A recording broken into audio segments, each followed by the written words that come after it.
ಲೇಖ.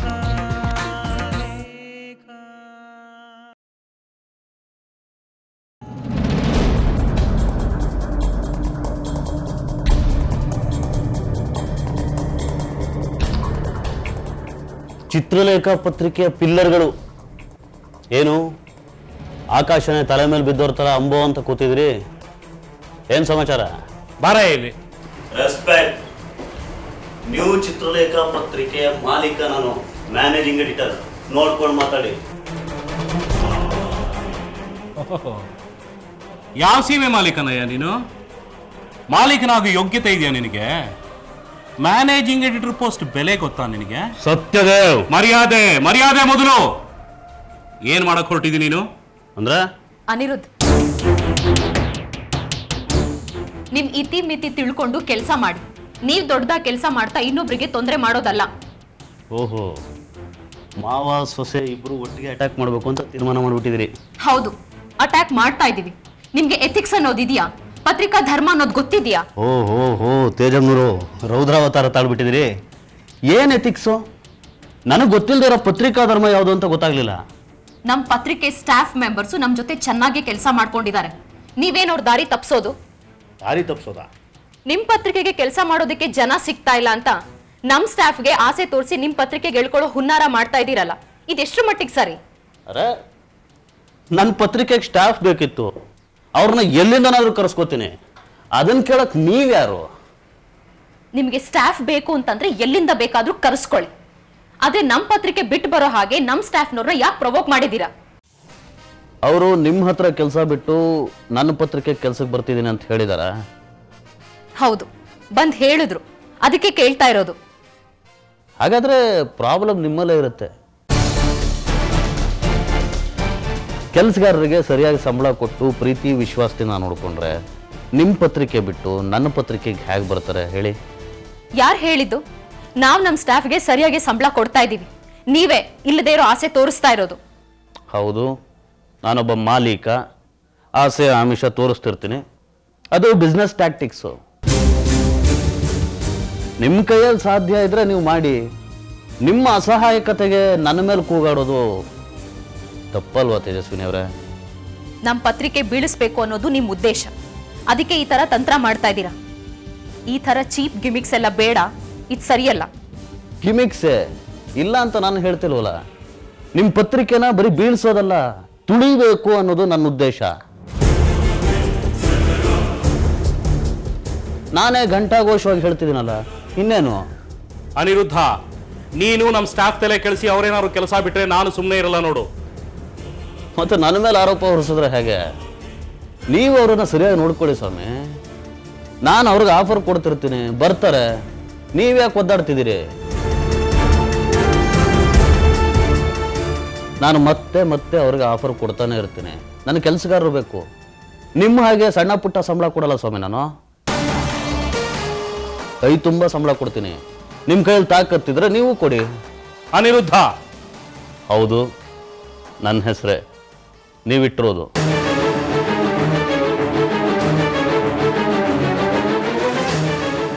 ನೋಡ್ತೀರಿ ಈ ಅನಿರುದ್ಧ ಹೇಗೆ ಬೆಳಿತಾನೆ ಅಂತ. ಪೈಪೋಟಿ ಅಂದ್ರೆ ಪತ್ರಿಕೆ ಸರ್ಕ್ಯುಲೇಷನ್ ಇಷ್ಟೇ ಅಲ್ಲ ಸ್ವಾಮಿ, ಇದನ್ನು ಪೈಪೋಟಿ ಅಂತ ಕರೀತಾರೆ. ಮಾವ ಸೊಸೆ ಇಬ್ರು ನೀರಿಂದ ತೆಗೆದಿರೋ ಮೀನ್ ತರ ಆಡ್ತಿದ್ದೀರಿ. ಆಡಿ.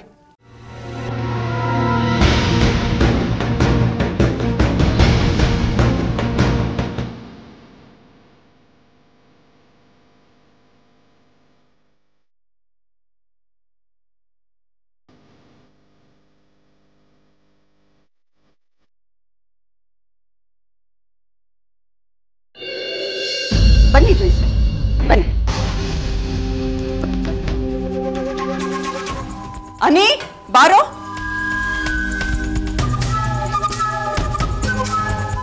ಜೋಯಿಸ್ರೆ, ಇದು ನಮ್ಮ ಅನಿರುದ್ಧನ್ ಜಾತಕ. ಏನಾಗುತ್ತೆ ಅಂತ ಗೊತ್ತಿಲ್ಲ, ಸ್ವಲ್ಪ ನೋಡಿ ಹೇಳಿ. ಅವನಿಗೆ ತುಂಬ ಜನ ಹಿತಶತ್ರುಗಳು. ಅವನಿಂದೆಲ್ಲರೂ ಸಹಾಯ ತಗೊಳ್ತಾರೆ, ಆಮೇಲೆ ಕೈ ಬಿಟ್ಬಿಡ್ತಾರೆ. ನಂಗೆ ಅವನದೇ ಸ್ವಲ್ಪ ಯೋಚನೆ ಆಗಿದೆ, ದಯವಿಟ್ಟು ನೋಡಿ ಹೇಳಿ. ಆಯ್ತಮ್ಮ, ನೋಡ್ತೇನೆ. ಅಂಗೈ ಹುಣ್ಣು ಕನ್ನಡಿ ಬೇಕಾ? ಮನಸ್ಸಿನ ತುಂಬ ನೀಚತನ ತುಂಬಿಕೊಂಡು ಕೆಟ್ಟದ್ದಾಗುತ್ತೆ ಅಂದರೆ ಏನರ್ಥ? ನೋಡಿ, ನಿಮ್ಮ ಸಲಹೆನ ನಾವೇನು ಕೇಳಲಿಲ್ಲ. ನಿಮ್ಮ ಪಾಡಿ ನೀವು ತಿಂಡಿ ತಿನ್ನಿ.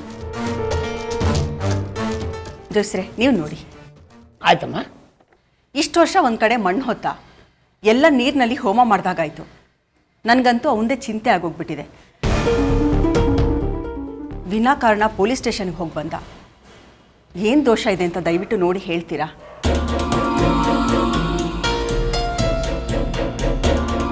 ಈ ಸತಿ ಸೋಲೋ ಹಾಗೆ ಇಲ್ಲ. ನನ್ನ ಮಗ ಹೊಸ ಪತ್ರಿಕೆ ಶುರು ಮಾಡ್ತಾ ಇದ್ದಾನೆ. ನ್ಯೂ ಚಿತ್ರಲೇಖ ಅಂತ ಅದರ ಹೆಸರು.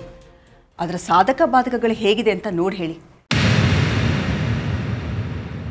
ಮತ್ತೆ ಆ ಹೆಸರು ಅನಿರುದ್ಧಂಗೆ ಆಗ್ಬರುತ್ತಾ ನೋಡಿ ಹೇಳಿ. ಒಂದು ನಿಮಿಷ ಅಮ್ಮ, ನೋಡ್ತೀನಿ.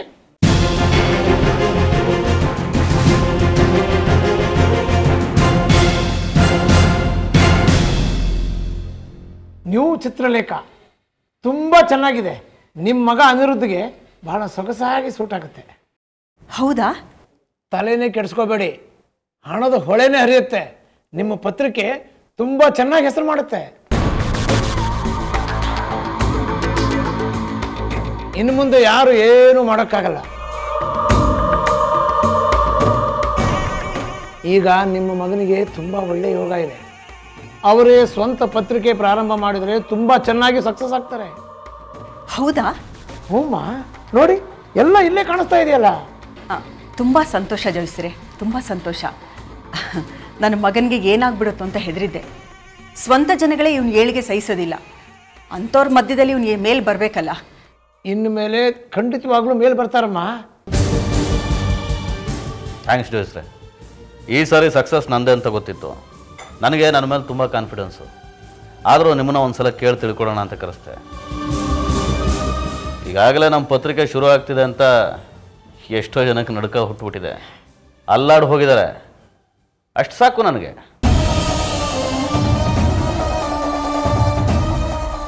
ಒಳ್ಳೆ ವಿಚಾರ ಹೇಳಿದ್ರಿ ಜೋಯಿಸ್ರೆ. ನಮ್ಮ ಪತ್ರಿಕೆ ಬಿಡುಗಡೆ ಮಾಡೋದಕ್ಕೆ ಒಂದು ಒಳ್ಳೆ ಡೇಟು ಮುಹೂರ್ತ ಫಿಕ್ಸ್ ಮಾಡಿಕೊಡಿ. ಒಳ್ಳೆ ಮುಹೂರ್ತದಲ್ಲಿ ನಮ್ಮ ಪತ್ರಿಕೆ ಲಾಂಚ್ ಆಗಬೇಕು. ಪತ್ರಿಕೆ ಪ್ರಚಾರ ತುಂಬ ಚೆನ್ನಾಗಾಗಬೇಕು. ನೋಡ್ತೀನಮ್ಮ.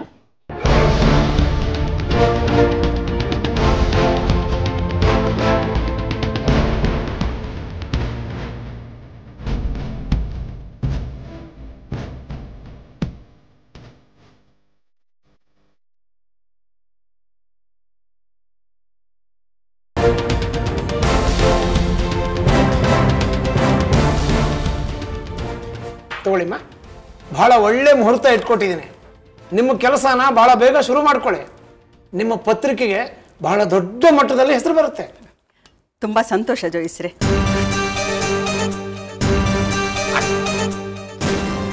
ಅನಿ, ಡೇಟ್ ನೋಡು. ನಾನು ಬರ್ತೀನಮ್ಮ. ಬರ್ತೀನಿ ಸತ್ಯದೇವ್ ಅವರೇ.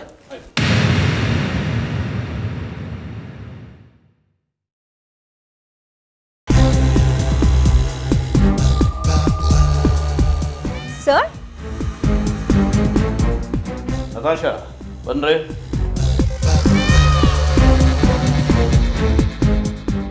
Good morning sir. Good morning ma'am. ಬಾ ಕೂತ್ಕೋ. ನಿನಗೆ ಫೋನ್ ಮಾಡೋಣ ಅನಿಸಿದೆ. ಪತ್ರಿಕೆ ಲಾಂಚ್ ಮಾಡೋದಕ್ಕೆ ಡೇಟ್ ಈಗ ತಾನೇ ಫಿಕ್ಸ್ ಆಗಿದೆ. ಆದಷ್ಟು ಬೇಗ ಇನ್ವಿಟೇಷನ್ಸ್ ರೆಡಿ ಮಾಡಿಬಿಡು. Sure sir. ಮತ್ತೆ ಹೇಗೆ ನಡೀತದೆ ಕೆಲಸ? Superb sir. ನಾವು ತಗೊಂಡಿರೋ ಬಿಲ್ಡಿಂಗ್ನಲ್ಲಿ ಆಗಲೇ ಕೆಲಸ ಶುರುವಾಗಿದೆ. ಆಲ್ಮೋಸ್ಟ್ ಎಲ್ಲ ಸ್ಟಾಫು ಚೆನ್ನಾಗಿ ಕೆಲಸ ಮಾಡ್ತಾ ಇದ್ದಾರೆ. ಕೆಲಸದ ಬಗ್ಗೆ ಅಂತೂ ಮಾತಾಡೋ ಹೋಗೇ ಇಲ್ಲ ಸರ್. ಸ್ವಲ್ಪ ಜೋರಾಗಿ ಹೇಳು. ಕೇಳೋರು ಕಿವಿಗೆ ಚೆನ್ನಾಗಿ ಕೇಳಿಸಿದ್ರೆ ಚೆನ್ನಾಗಿರುತ್ತೆ.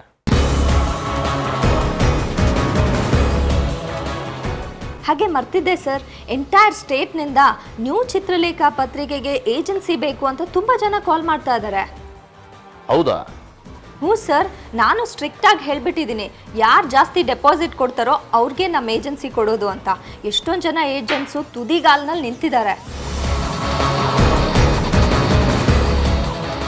ಯಾವಾಗ ಪತ್ರಿಕೆ ಬಿಡುಗಡೆ ಆಗುತ್ತೋ ಅಂತ ಎಲ್ಲ ತುದಿಗಾಲಲ್ಲಿ ಕಾಯ್ತಾ ಇದ್ದಾರೆ. ಫ್ಯಾಂಟಾಸ್ಟಿಕ್. ಎಲ್ಲ ಚೆನ್ನಾಗಿ ನಡೀತಾ ಇದೆ ಸರ್. ಪತ್ರಿಕೆಗೆ ಒಳ್ಳೆ ರೆಸ್ಪಾನ್ಸ್ ಸಿಕ್ಕಿದೆ. ಇಂಥದ್ದೊಂದು ಪತ್ರಿಕೆ ಬೇಕಿತ್ತು ಅಂತ ಮಾರ್ಕೆಟಲ್ಲೆಲ್ಲ ಮಾತಾಡ್ಕೊಳ್ತಾ ಇದ್ದಾರೆ. ಎಷ್ಟೊಂದು ಏಜೆಂಟ್ಸ್ ಅಂತೂ ಡೆಪಾಸಿಟ್ ಸಮೇತ ಬಂದು ಕೂತಿದ್ದಾರೆ. Very good. ತುಂಬ ಚೆನ್ನಾಗಿ ಕೆಲಸ ಮಾಡ್ತಿದೀಯಾ.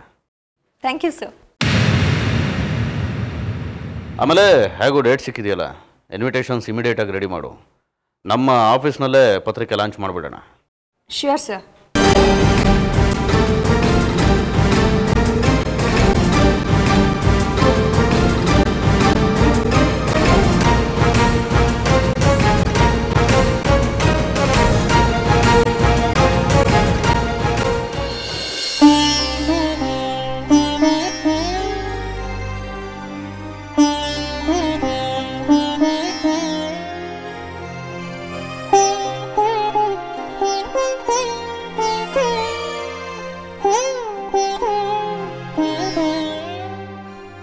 ಯಾಕಪ್ಪ ಇಲ್ಲಿ ಕೂತಿದ್ದೀರಾ?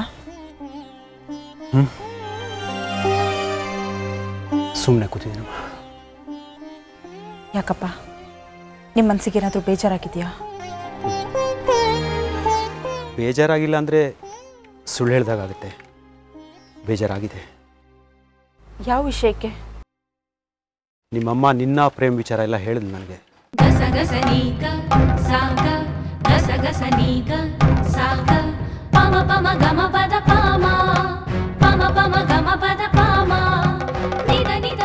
ನಿಜವಾಗ್ಲೂ ನನ್ನ ಮನಸ್ಸಿಗೆ ತುಂಬ ನೋವಾಗಿದೆಯಮ್ಮ. ನೀನಿಷ್ಟೆಲ್ಲ ಸಂಯಮದಿಂದ ಇದ್ದೋಳು ಹೀಗೆ ಮಾಡಿದ್ದು ನಂಗೆ ತುಂಬ ಬೇಜಾರಾಯಿತು.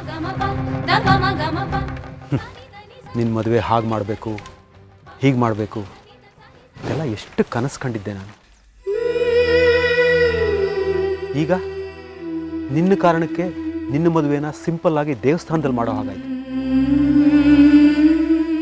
Very sorry. ಹೀಗೆ ನಾನು ನಿರಾಸೆ ಆಗುತ್ತೆ ಅಂತ ನಾನು ತಿಳ್ಕೊಂಡಿರಲಿಲ್ಲ.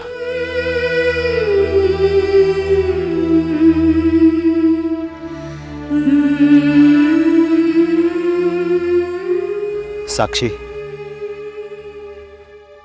ಮೊದಲಿಂದಾನು ನಾನು ನಿನ್ನ ತುಂಬ ಪ್ರೀತಿಯಿಂದ ನೋಡಿಕೊಂಡೆ. ನಿನ್ನ ಆಸೆ ಆಕಾಂಕ್ಷೆಗಳೆಲ್ಲ ಪೂರೈಸ್ತಾ ಹೋದೆ.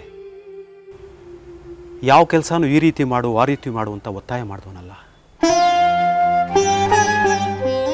ನಿನ್ನ ಮದುವೆ ಮುಂದಕ್ಕೆ ಹಾಕಿದಾಗಲೂ ನಾನು ನಿನಗೆ ಸಪೋರ್ಟ್ ಮಾಡಿದೆ.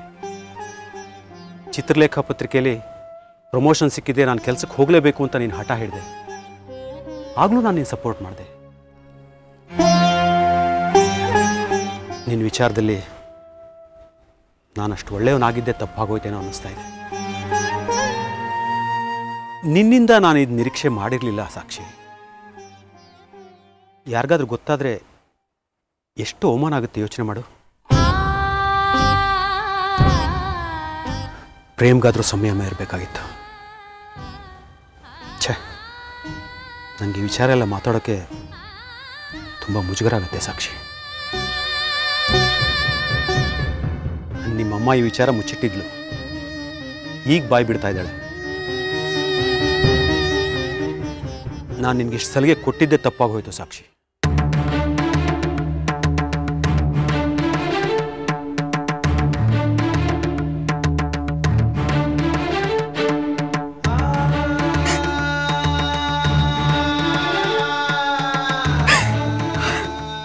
ಸಾಕ್ಷಿ, ಸಾಕ್ಷಿ ಹೇಳಮ್ಮ. ಇಲ್ಲಪ್ಪ, ನಾನು ತಪ್ಪು ಮಾಡಿದ್ದೀನಿ. ನೀವು ನನ್ನ ಕ್ಷಮಿಸಿದ್ದೀನಿ ಅಂತ ಹೇಳೋವರೆಗೂ ನಾನು ಹೇಳಲ್ಲ. ಸಾಕ್ಷಿ ಪ್ಲೀಸ್ ಹೇಳಮ್ಮ, ಹೇಳ್ಬಿಟ್ಟು ಹೇಳಮ್ಮ.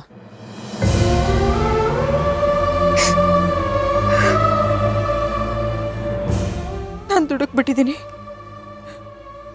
ದಯವಿಟ್ಟು ನನ್ನ ಕ್ಷಮಿಸ್ಬಿಡಿ. ನಾನೀಗಾಗಲೇ ಒಳೊಳಗೆ ತುಂಬ ನೊಂದಿದ್ದೀನಿ. ನೀವು ಹೀಗಿದ್ರೆ ನನಗೆ ತುಂಬ ಕಷ್ಟ ಆಗುತ್ತೆ. ಸಾಕ್ಷಿ ನೋಡು, ತಪ್ಪಾಗಿದ್ದಾಗ ಹೋಗಿದೆ, ಅದನ್ನು ಮುಂದೆ ಸರಿ ಮಾಡ್ಕೊಳ್ಳೋದು ನೋಡ್ಬೇಕು ನಾವು.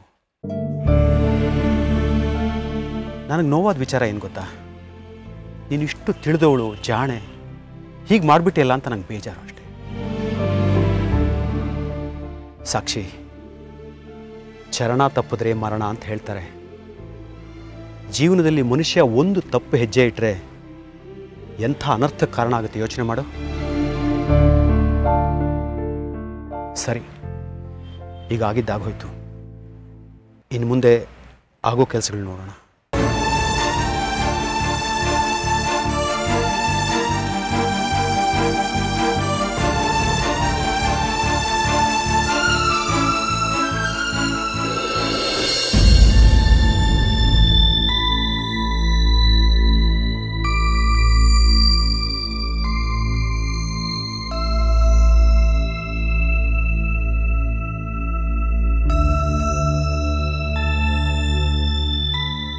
ಏನು ನಡೀತಿದೆ ನತಾಶಾ? ಸರ್ ಇನ್ವಿಟೇಷನ್ಸ್ ಎಲ್ಲ ರೆಡಿ ಆಗಿದೆ.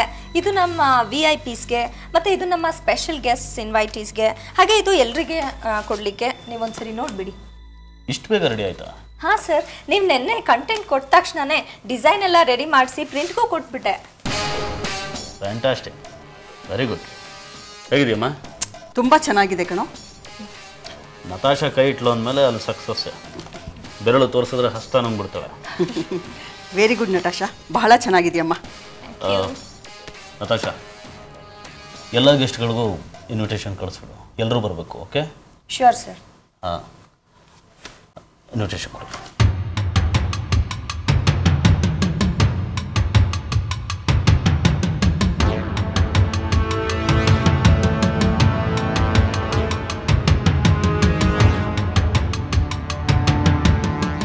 ನಮಸ್ಕಾರ ಸತ್ಯದೇವ್ ಅವ್ರಿಗೆ. ನಾಡಿದ್ದು ನನ್ನ ನ್ಯೂ ಚಿತ್ರಲೇಖ ಪತ್ರಿಕೆ ಲಾಂಚ್ ಆಗ್ತಾ ಇದೆ. ತುಂಬ ಗ್ರ್ಯಾಂಡ್ ಓಪನಿಂಗು, ದೊಡ್ಡ ದೊಡ್ಡ ಜನ ಬರ್ತಾ ಇದ್ದಾರೆ. ತೊಗೊಳ್ಳಿ ಇನ್ವಿಟೇಷನ್, ತೊಗೊಳ್ಳಿ. Congrats, all the best. Thank you.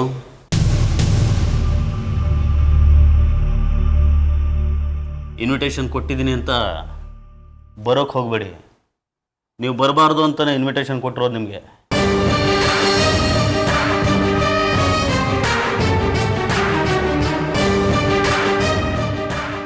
ಏನು ಮಾಡಿದಿರಿ ನೀವು ನನಗೆ? ನೀವು ಯಾವ ಸೀಮೆ ದೊಡ್ಡ ಮನುಷ್ಯರು ಅಂತ ನಿಮ್ಮನ್ನು ಕರಿಬೇಕು ನಾನು? ನಮ್ಮಮ್ಮ ದೇವರು, ಇವರೊಬ್ಬರು ಇದ್ರೆ ಸಾಕು ನನಗೆ.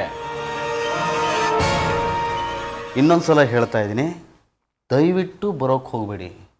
ನೀವು ಹೊಟ್ಟೆ ಉರ್ಕೊಳ್ಳಿ ಅಂತಲೇ ಇನ್ವಿಟೇಷನ್ ಕೊಟ್ಟಿರೋದು ನಿಮಗೆ.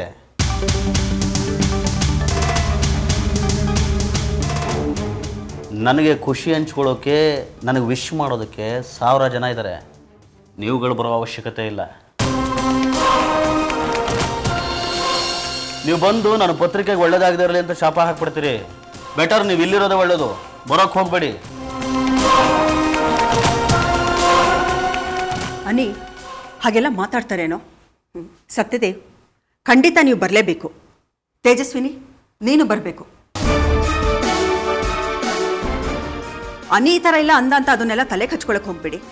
ನಾನು ಕರೀತಾ ಇದ್ದೀನಿ, ಖಂಡಿತ ನೀವಿಬ್ರು ಬರಲೇಬೇಕು. ಅಮ್ಮ, ಇವ್ರು ಬರಬಾರ್ದು, ನೀನು ಕರಿಬೇಡ ಇವ್ರನ್ನ. ಅನಿ